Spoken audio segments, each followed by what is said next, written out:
पवारांच्या पक्षाकडून निर्वाणीचा इशारा देण्यात आलाय।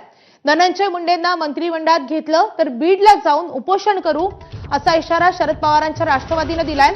धनंजय मुंडेंना मंत्रिमंडळात घेऊ देणार नाहीत असा सत्ताधाऱ्यांना निरोप शरद पवारांच्या पक्षानं दिलेला आहे।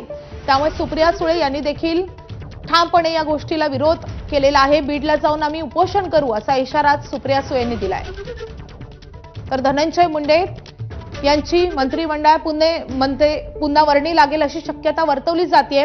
कोकाटे यांची खाती काढून घेतल्यानंतर धनंजय मुंडे यांच्या नावाची जोरदार चर्चा सुरू झाली आहे।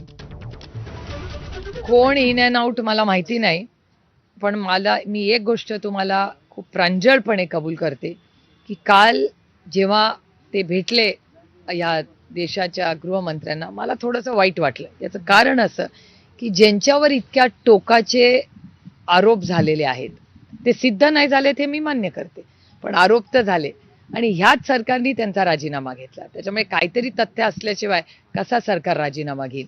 आणि ह्या पार्श्वभूमीवर मला खरं तर आश्चर्य वाटलं की अमितभाईंनीही त्यांना भेट कशी दिली, काय कारण झालं माहिती नाही। तर या संदर्भात अधिक अपडेट देण्यासाठी आपल्या प्रतिनिधी सोमेश कोलगे आपल्या सोबत आहेत। सोमेश, आपण पाहतोय जर धनंजय मुंडेंची मंत्रिमंडळामध्ये एंट्री झाली तर सुप्रिया सुळेंनी अगदी निर्वाणीचा इशारा दिलेला आहे। नेमकी काय भूमिका आहे राष्ट्रवादीची?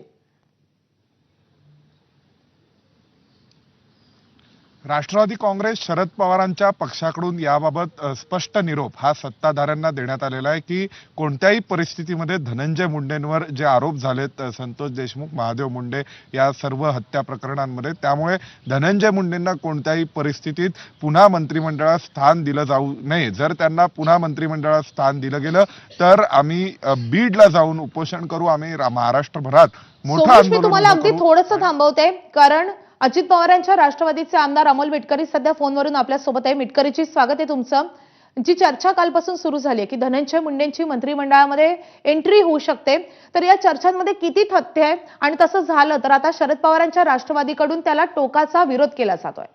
हे बघा, परळी वैजनाथ ज्योतिर्लिंगाच्या संदर्भामध्ये काल ते केंद्रीय गृहमंत्री अमित शहाजींना भेटले आणि त्याच वेळेस जिल्हा सत्र न्यायालयाचा निकाल, नाशिक जिल्हा सत्र न्यायालयाचा निकाल कायम ठेवत माणिकराव कोकाटे साहेबांच्या संदर्भातला एक निकाल आला। हा दोघांचा कोइन्सिडंट त्याच्यानंतर एक चर्चा सुरू झाली की कोइन्सिडन्स होता की टायमिंग आहे अचूक साधलेलं? नाही, हा कोइन्सिडंट होता। काही लोक त्याला टायमिंग म्हणतात, पण याच्यामध्ये असं आहे की ते त्यांना दिल्लीला भेटायला गेले, पहिल्या रात्रीच ते तिथे होते। काल त्यांना अमित शहाजींनी वेळ दिला, त्यानंतर त्यांनी वैजनाथ मंदिराचा विषय त्या ठिकाणी काढला आणि इकडं ही घटना घडली की इथे अटक वॉरंट जारी केला न्यायालयाने आणि मग माणिकराव कोकाटे साहेबांचा राजीनामा झाला। ते सगळं तुम्ही बघितलं, रात्री लेट नाईट त्यांचा राजीनामा आला।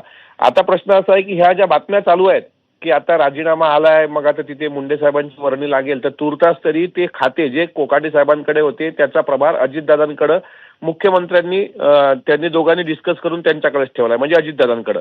आता दिल्लीवरून आदरणीय सुप्रियाताईंनी जी पत्रकार परिषद घेतली ती सुद्धा आपल्या चॅनलवर मी बघितली। सध्या ह्या फक्त चर्चा आहेत, अंतिम अधिकार राष्ट्रवादी काँग्रेस पक्ष म्हणून पक्षाचे राष्ट्रीय अध्यक्ष आदरणीय अजितदादाच घेतील। सुप्रियाताईंच्या भावना सुप्रियाताईंना मांडण्याचा लोकशाहीमध्ये पूर्ण अधिकार आहे, मात्र तुर्तास तरी ह्या चर्चेला काही तथ्य नाही, हे खातं दादांकडेच आहे। आणि आता कोणाची वर्णी लागेल, आता अनेक लोक त्याच्यात पाण्यात देव धरून बसलेत। आता धनंजय मुंडे साहेबांच्या संदर्भात आमचे पक्षाचे नेते वरचे विचार करतील, तर मी काय बोलणार? आम्ही काय कोणी पाण्यात देव ठेवले तुम्हाला नक्कीच माहिती असेल याची? सगळ्यांनाच वाटतं। आता कसं आहे, आमच्या विरोधात बोलणारी लोक त्यांना काही झालं थोडं, आता काल ड्रग्स प्रकरणामध्ये एकनाथ शिंदे साहेबांच्या भावाचा हात आहे, एकनाथ शिंदेनी राजीनामा दिला पाहिजे। अमेडिया कंपनीमध्ये पार्थ पवारांचा हात आहे, दादांनी राजीनामा दिला पाहिजे। ह्या सगळ्या गोष्टी ज्या चालू आहेत ना, ह्या जाणीवपूर्वक ठरवून चाललेल्या आहेत। आता कोर्टाने दिलेल्या निकालाचं आम्ही स्वागत म्हणजे त्याचा आदरच करतो, पण प्रश्न असा आहे की अजून 12 तासही त्यावर उलटले नाहीत आणि ह्या चर्चा कुठून आल्या, कोणी पेरलं हे मला माहित नाही। आणि आज आदरणीय सुप्रियाताईंनी जर तशी पीसी घेतली असेल तर त्यामागे नेमकं काय म्हणणं आहे? आता इतकं मला वाटत नाही की त्यांनी टोकाची पीसी घ्यावी की तिथे बीडमध्ये जाऊन उपोषण करण्याची वेळच ताईंवर येणार नाही। अजितदादा निर्णय घ्यायला सक्षम आहेत, त्यामुळे योग्य तो निर्णय पक्षहिताच्या दृष्टीने होणार। तुम्ही म्हणताय सुप्रिया सुळेंवर तशी वेळच येणार नाही, याचा अर्थ धनंजय मुंडे यांच्या नावाची कुठलीही चर्चा पक्षामध्ये नाहीये असं आपण म्हणायचं का? सध्या कोणाच्याही नावाची चर्चा नाही। कोणाच्याही नावाची चर्चा नाही. ह्या फक्त मीडियामधल्या चर्चा आहेत. याला कुठलाही बेस नाही आहे. नक्कीच. मिटकरीजी धन्यवाद आमच्याशी बातचीत केल्याबद्दल. तर ठाकरेंच्या शिवसेनेच्या उपनेत्या सुषमा